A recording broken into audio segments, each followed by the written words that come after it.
Welcome back to the channel, everyone. I'm Mason, and this is my 2014 JKU Rubicon that we've been building for the better part of 5 years now. Starting out, it was bone stock. Bought it at a used car lot up in Middletown, and it had street wheels, no dirt on it at all.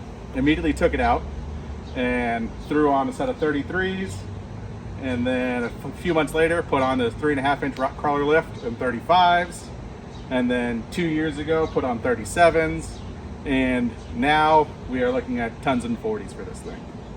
We'll go check those out in a minute. It's done everything I've ever asked it to do. It's done trail 15 multiple times on 35s and 37s. Everything at Hollerwood Park. Conquered Moab on these 37s. And honestly, it's kind of a hidden gem that it's just point and shoot, even though it's not built like some of these big rigs on 42 stickies. Recently, you guys saw I did the Motobilt hood louver. It was actually a pretty easy install.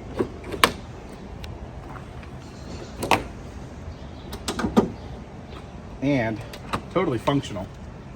I was kind of surprised at how well it worked. Under the hood is pretty stock. The only things I've done is PSC big bore cylinder assist and the aux beam switch panel. Just chose the aux beam over a Switch Pro just for budget purposes.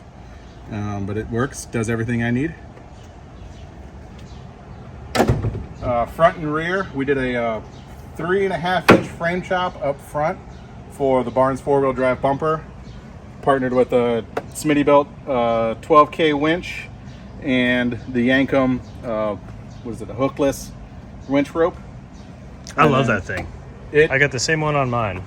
And that's the reason I bought mine. Did you have an Ultra Hook before that? Or you just yeah, I had an Amazon Ultra Hook. Yeah, right. And we just smashed them on everything, and that thing just keeps it nice and tucked in. And I think it has one mark on it, and that's about it. Yeah, it's nice. And then I got the matching frame chop bumper on the rear. That took out about 2.5 inches. Really tucked everything in nicely. This is Barnes? Yep, all from Barnes 4-wheel drive. There are new parts on this Jeep. There's also a lot of old parts. The rock sliders are from Poison Spider that I got in a trade for an old axle that I was selling. And he's like, oh, I have these rock sliders, I'll trade you. So I was like, okay, that's fine. Those are now welded to the frame. They're gonna stay for a little while. I might move to Motobilt so that way I can do the rocker skins and everything too. But for right now, they work. So what wheel and tire combo do you have right now? So this is the Dirty Life DT2. So you can run it as a DOT tire or you can run it as a beadlock with BF Goodrich 37 mud terrain. Kind of ran Dixie Pex, BF Goodrich, Falcons, and moving to the Mickey Thompsons. I have no complaints about the BF Goodrich tires, but everybody I've seen wheel with the Mickey Thompsons, they just work. Yeah, we'll go check those out in a minute. Yeah. I think the only thing we saw with the BFGs was if they get wet, like really muddy or really, really wet, sometimes they struggled. But when it was dry, you almost had better performance when it was dry on those than we did on the Coopers. I think they're a little softer. Wet, definitely have to go down another like 2 pounds. Oh, good info. Traction. You will see, yes, that is a normal JK sway bar in here right now because, as all Rubicon owners know, that motor goes out. So for $100 on eBay, didn't even have to worry about it anymore. I did not know that. What inners are those? Crawltech. Crawltech, cool. Those are Crawltech inner fenders. Again, got those on trade for some other Jeep parts. And then front axle right now is what? Front axle is an Ultimate 44 with the E-Locker and the Yeti Steer Smarts XD drag link and tie rod. I just bought that steering setup for mine. You guys will see that sometime soon. Had the old Synergy stuff and proceeded to break it. Very spectacularly. Yeah, the Steer Smart stuff seems pretty solid. What fenders are those? These are the KBD fenders that you probably saw on JK Gear and Gadgets. I watched him put those on his Jeep and I was like, they're flexible, they're plastic, and they work. Oh, they look metal. I didn't even know that. Yeah, they're plastic. They fold nicely. Nice. The back has a couple nice rubs on it. Again, it's a rock crawler 3.5-inch, 3-link front and rear with Fox 2.0 shocks on it. and that is gonna stay the same when we go to the tons. I have no reason to change anything right now. And then last fall, got the undercover fab half doors, front and rear. Those are just bare aluminum. All I did was clear coat them and call it good, because I kind of like the look of the white and the aluminum. Recently, I did the Rock Hard 4x4 inner cage with C-pillars and C-pill harness. It was kind of a pain to install, but once it got in there, it looks really good. And I went for the gray look because I like to steel it. I just don't like the price of steel it. So Ace Hardware Machinery Gray. Looks good. Paired that with the Corbeau Baja XRS seats, the same one that Corey has, and a gently used pair of PRP harnesses from Seth. I'm gonna be on my third set of harnesses here pretty soon. We'll see if Mason takes my hand-me-downs on the next try, but these are just the 4 points, right? Yep. Yeah, so these are the 4 points. I moved to the 5. I'm tired of hooking all mine up. They just came out with kind of a rotary style disconnect, so I might be moving to those down the road. But you said you'd like that submarine too? Yeah, definitely want the submarine. Yeah. So when we were trail guiding last fall for the meet and greet ride, one of our guests put his switch panel right here in the speaker box. So there was no drilling or anything. It was literally just lined it up with the speaker holes and bolted in there. It's out of the way, but enough to where you could see it.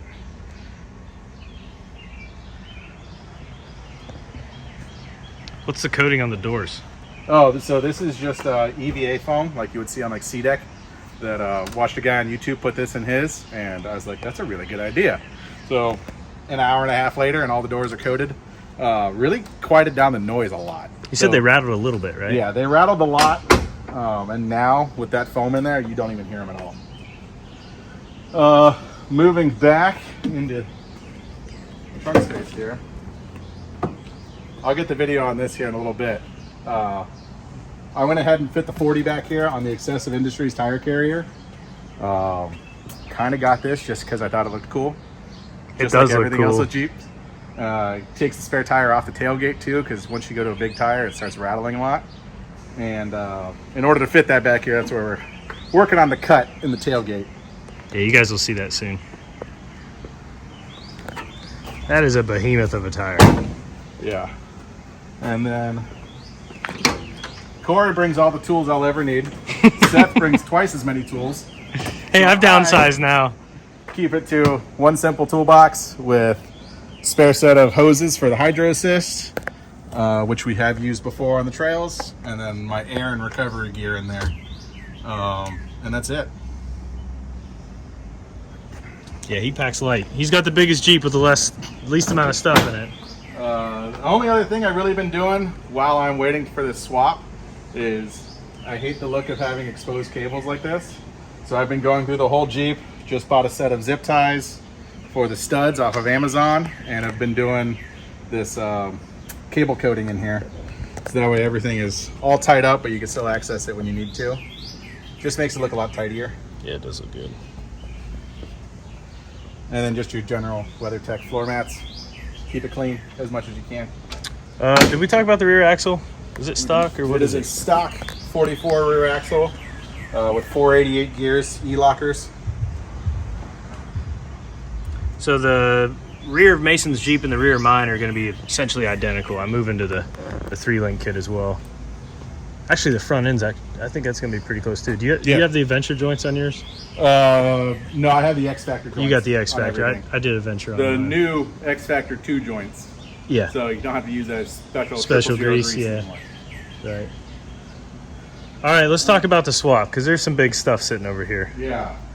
So I was lucky enough that one of my customers called me up and was like, hey, I have a beat up Ford truck that I'm going to scrap out for parts. Do you want anything out of it? I was like, well, kind of want the axles. So I got a killer deal for $700. I got the front and the rear axle. Sold the rear axle because I didn't want to go 4-link and move the gas tank and everything. And found a 14 bolt for another $300 out of a guy who was abandoning his project. And so now we are working on doing a Super Duty swap. Sticking, like I said, with the 3-link front and rear. We're not going fast. We're not doing Baja, so the 4-link for me isn't really something yet. Been spending basically since Christmas until now, shaving everything off, rebuilding everything, figuring out what parts I don't need, and really just getting everything cleaned up. Working with High Lift Off-Road right now, and hopefully within the next couple weeks it's going to go into the shop, and these axles will get thrown underneath, and we'll have a whole new Jeep to go play with. That if the timing works out right, its maiden voyage will be at Windrock. Nice. When is that? July 13th. Oh, you'll have it set up by then. Hopefully. Yeah. Oh, wow. If everything goes right. All the parts, most of the parts are in already. That's awesome. So it's just a matter of... That's breaking news. Even Corey and I didn't know that. We thought it'd be September, so that's awesome. Yeah. Because in September, the goal is to take that to West Virginia and join the guys at Great American Crawl and really see what those 40s and a ton swap can do. Yeah, that'll be fun to watch. After you look at those 40s, those 37s just look so tiny. Yeah. Little baby tires. So what's your favorite thing right now as it sits? As it sits, I cannot talk enough about that Rock Crawler 3-link kit. That thing flexes like crazy. Yeah, I'd agree with that. It is stable as all get out, even at 80 miles an hour on the road. Yeah, that thing, we took it out west and hopefully Seth has a video of it on Metal Masher doing, was it Rock Chucker or whatever? Yeah. Literally 4 days after this thing got built, I was on that obstacle. And you could see it all flexed out, didn't even hang a tire. It surprised all of us how much articulation that thing had. It was fun. The nice part about that kit too, it moved the rear axle back 1.5 inches and moved the front axle forward just a hair. So we're at 118 inches, I think. Oh, wow. Yeah. That's good. What did I say on the last one, guys? Wheelbase never hurt anybody. Yeah. Yeah, once the swap gets done, kind of just waiting for the motor to blow up, so put a 6.0 in there. And that's about it. It'll be a good video when that happens. Yeah. We've got some oiling issues with mine that we're still trying to figure out, so that might happen sooner rather than later on mine too. Yeah, so. And once we figure out how to do it on one JK, the second one will be easier. Yeah, exactly. I guess the last thing is just running the factory best top slant back. That's really it. And the nice part about the spare tire is everything fits inside, so you see nothing. You sold your hardtop, right? Yep. Yeah. Yeah, I don't think any of us really run hardtops much anymore. It took a couple trees, and I was like, this is going to break some glass. Oh, speaking of trees, where's your door? Your main doors. Which door is that? This one. So we were down... Everybody has a spare set of doors. This one is starting to rust away. Well, it took a little bit of a hit. Let's see if we can get that to focus. Yeah, so you want to tell the story, or you want me to? What was that? 2 years ago in Tackett Creek, and Trail Guide and I were running down to the trailers because we had to steal a steering box off of another Jeep because someone broke a sector shaft. So we were bombing down Tackett Creek to get back to the parking lot, and on the way, we got all the way back, got this guy's Jeep back together, and we're heading home again, and Corey is sitting in the passenger seat and goes, "There's a tree over there, you might want to..." And I just punched that tree with the door handle. And yeah. It still works, but the door is very quickly rusting away. Corey's version of that story, there was a lot more trees and a lot more fear from him. I think he said he told Mason a couple times, "Hey, there's some trees over here." And he finally got one. Yeah, we were more worried about just getting home. It was hot that day. It was hot. It was a late night. Yeah. But we got him off the trail, so. No, this Jeep is, it's not without its little trail rashes. That was from Widowmaker, trying to balance on a rock. And then slowly but surely getting better at body repair. That we were on Fish Fossil at Black Mountain, and my PSC Ram clamp. Oh yeah. I just put it on. It was literally the first day we were out with it. Figured out the clamp was not the right size, but it was still holding until it didn't. And I took a nice rock to the A-pillar right here. So it's not terribly noticeable anymore. A little time with a spot welder and some Bondo, and you can it's barely pretty see decent. I'd say that's pretty good for guys that don't know what we're doing. Yeah. Also got a new windshield out of the deal because broke the windshield while I was replacing it. So yeah. Well, and then what? There's one in the back there from Trail 15. Oh yeah, this little guy from Trail 15, right at the very top section, going to the left, and slid into a nice little rock. Yeah, time for corners. Yeah, corners are definitely on the list. Corners, the axle swap, probably some new rock sliders, and then after that it really just comes down to doing a V8, just like everybody else does. But for right now, like I said, it's point and shoot, and it's put everything I've got to it.